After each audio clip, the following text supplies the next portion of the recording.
Hey, hello, and welcome to my front porch jam. Hope you're doing well. Been a good, busy day here. Had a lot of fun, and if you hear some cars outside, unfortunately, with the winter weather, the windows are fogging up, and you can't really see out, sadly. And it's definitely not warm enough to raise the windows, but there is a cruise-in going on outside, and so you may hear engines revving in the background. If you do, that's why. But anyways, I don't have the windows open for the ambience that I like to have usually because of the cold weather, but that's all right. I love cold weather though, so I don't make it sound like I'm complaining. Anyways, tonight on the Front Porch Jam, we're going to talk about One Headlight by the Wallflowers. Fun song, fairly straightforward. We'll talk a little bit of biography as well about the band, and we'll get to that in a moment. But we're going to go ahead and have a look at the chord charts first and make a few notes about that. So I'm going to go ahead and switch to that in just a moment. I'm going to make one minor adjustment. All right, let's go ahead and have a look at that. Okay, so starts out at the beginning. There's a D sustained in there. I'm going to leave that off tonight and just start with the G. But the chords G, D, F sharp 7th, B minor, and A. The F sharp 7th is probably the one that's a little out of the ordinary, I suppose. And what that is, if I switch over here, it's that chord. Okay, and so that's what that is. It's first finger, second fret, first finger, second fret, second string, third finger, and the third fret, third string, and third finger, fourth fret, fourth string. Okay, I think I said all that right. That was like a tongue twister, so I may have said that wrong, but in the show, there is also a link to Guitar Chalk Chord Generator. You can go and look at alternate fingerings if you prefer, because play the way that you're most comfortable. So there are other ways to play an F sharp 7th if you don't want to play this way. But this is the recording here. Not the recording. This is the chord, rather, here. Okay. For the rest of that, it's pretty straightforward. Two notes.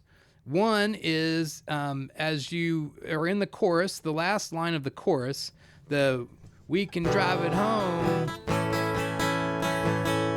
with one headlight.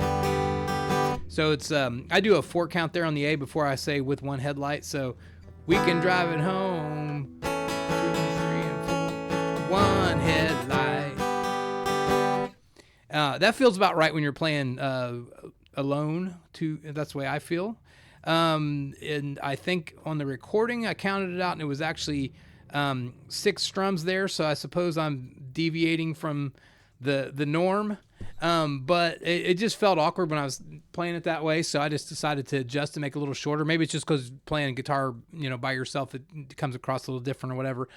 But anyways, there's that. Then if I go back one more comment, the chords at the beginning, they are or not the beginning, the chords throughout. That B minor to the A is kind of quick. It's so that was not a very good example. So it's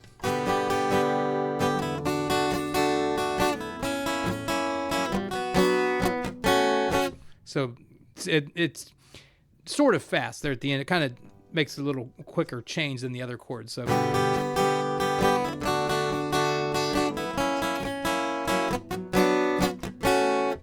okay.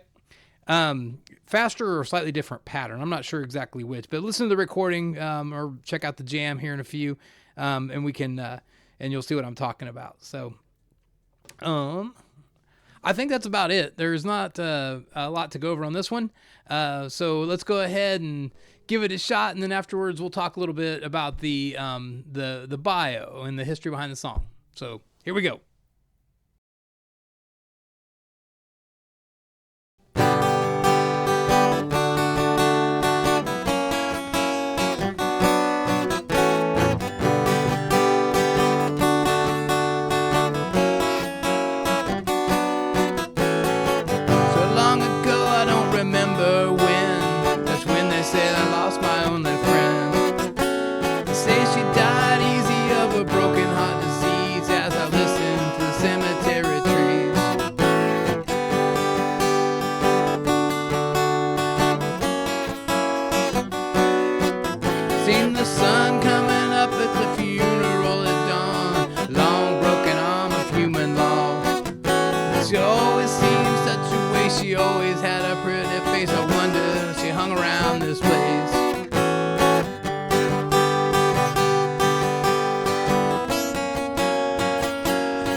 be something better than in the middle.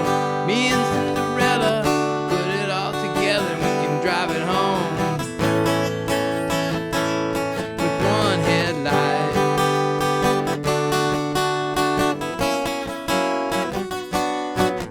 Said it's cold, feels like Independence Day, but I can't break away from this parade.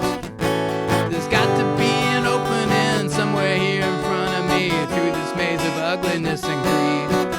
Seen the sun up ahead in the county line bridge saying all is good and nothingness is dead. We'll run until she's out of breath. She ran until there's nothing left to hit the end. It's just her window lid.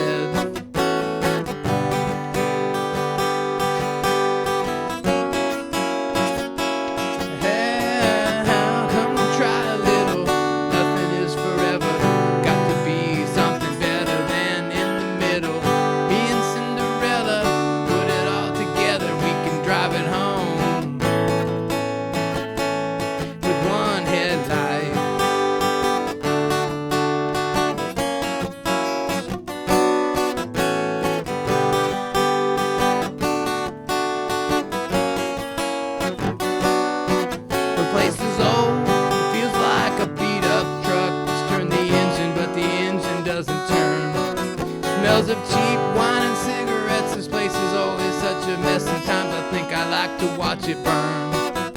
So alone, I feel like somebody else. Man, I ain't changed, but I know I ain't the same. But somewhere here in between the city walls and dying dreams, I think of death, it must be killing me.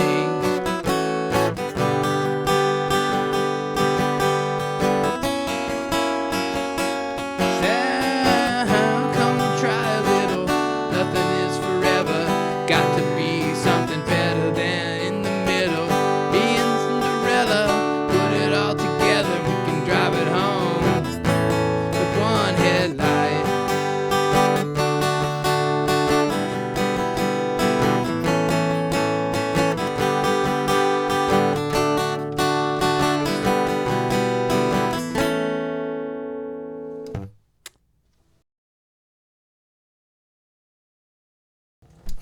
All right, there you go. Fun song for sure. But my usual disclaimer is that we're just jamming here on the front porch. We're not selling tickets. It's not a paying gig. So, you know, when the singing's a little off, it's always off, but when it's really off, you know, that's all right. Anyways, all good fun. I hope you can learn something from this for sure, from the chord charts and everything. So, but anyways, let's talk a little bit about the song itself. I like to throw everything in ChatGPT just for fun to see what it says the song is interpreted as. Here is word for word what ChatGPT says.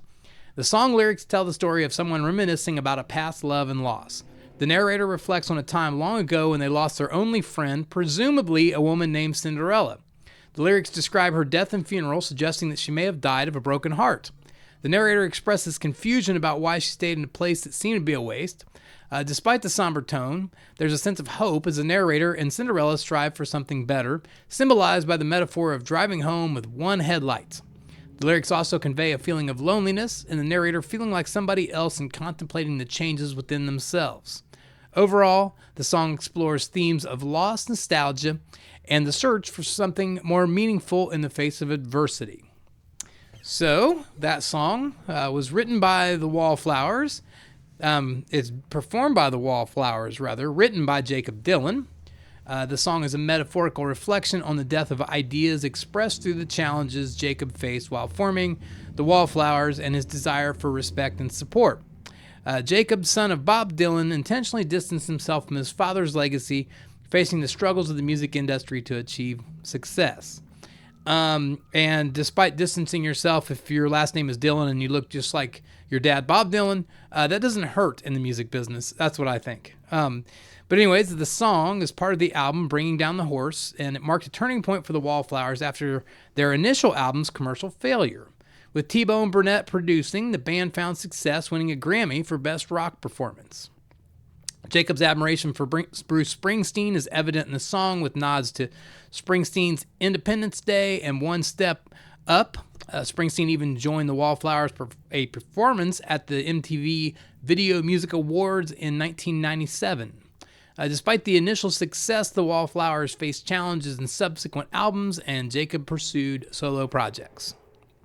One Headlight continues to make cultural appearances in films like The King of Staten Island and TV shows like Parks and Rec. Springsteen influences and its lasting impact offer a comprehensive look at this influential track. There you go. Jacob Dylan was born December 9th, 1969, and he is, as we mentioned, the son of Bob Dylan and model Sarah Lowndes. I hope I pronounced her name correctly. I'm not sure if I did, but I think so.